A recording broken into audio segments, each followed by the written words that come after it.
Hi everyone, this is Mike speaking. This episode is all about the top 10 typography tips in InDesign CS5. If you don't know these 10 shortcuts, then you are completely useless at setting text in InDesign. Don't mean to offend you, but useless! So learn them and let us know what you think. Thanks for watching Creative Suite TV. Well, starting in at number 10, we're going to have a look at the first shortcut, which is font size or point size. Now, this is a really easy one. We'll just use this little bit of text at the top.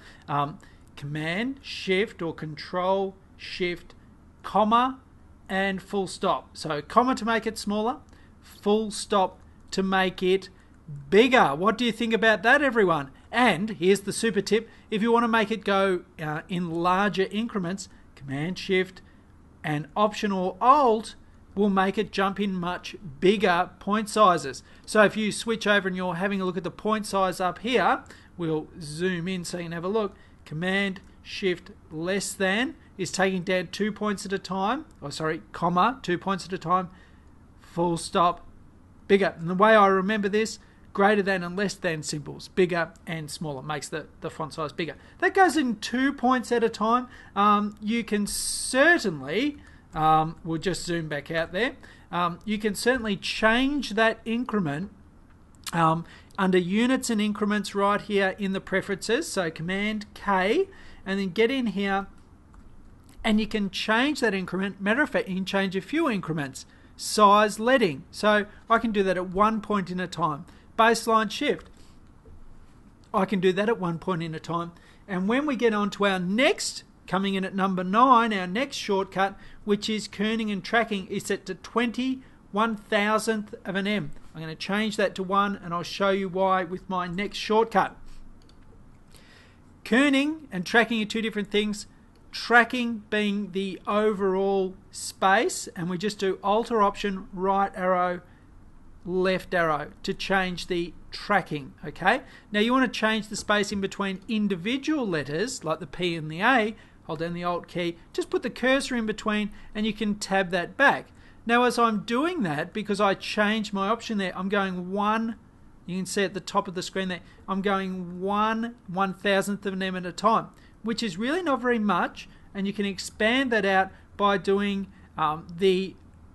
so we do the Alt and the Command button, or the Alt and the Control button on the PC will now jump up in size. Okay, so we're doing 5 times that amount now, and then just the Alt or the Option key back to the smaller increment so that we can change that.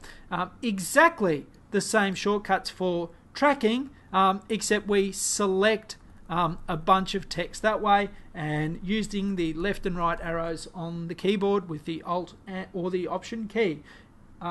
Very easy. That was number 9 and number 8. Okay, so that's pretty cool. The next tip, number 7, is actually the increment. So this is where we go, Command K, get into the units and increments, and this is where we can change them then. So remember, these are the smallest increments that you can set, okay? And then by holding down the extra modifier keys, that is multiplied by 5, okay? So you can go ahead and do that. Makes it really easy. Here's an extra tip for young players. Under composition here, we can get InDesign to highlight custom tracking and kerning as well if we like to. So while we're in preview mode, of course it won't show up, but if I press W on the keyboard, you see it highlights custom tracking and kerning values in blue there. That's what's going on. Okay, anyway, just in case you're wondering about that. Leading. So I have a bunch of text here. Alt, Option key, up and down arrows. Okay, so that's leading. That's number 5. Very good. So super easy to do that. And again, with the modifier key of the Command button, you can get that to jump in more increments like that. So that's a nice one. Next one, coming in at number 4, we have tabs. So here's tabs. Obviously you can press tab and that puts a default tab. This is the one that I really wanted to show you. If I want half of this line to appear on the right hand side of the frame, which is over here, here's what you do. Shift Tab is a right indent frame, pushes it over to the right hand side of that, and if you want to have a look at the hidden characters, we'll just go back and turn off that highlighting there, okay, and show the hidden characters. That is a right indent tab character right there. Extremely useful stuff. Okay, so there you go. Now the next thing we want to have a look at, coming in at number 3, is a soft return. Now I've put in this paragraph here to explain what's going on.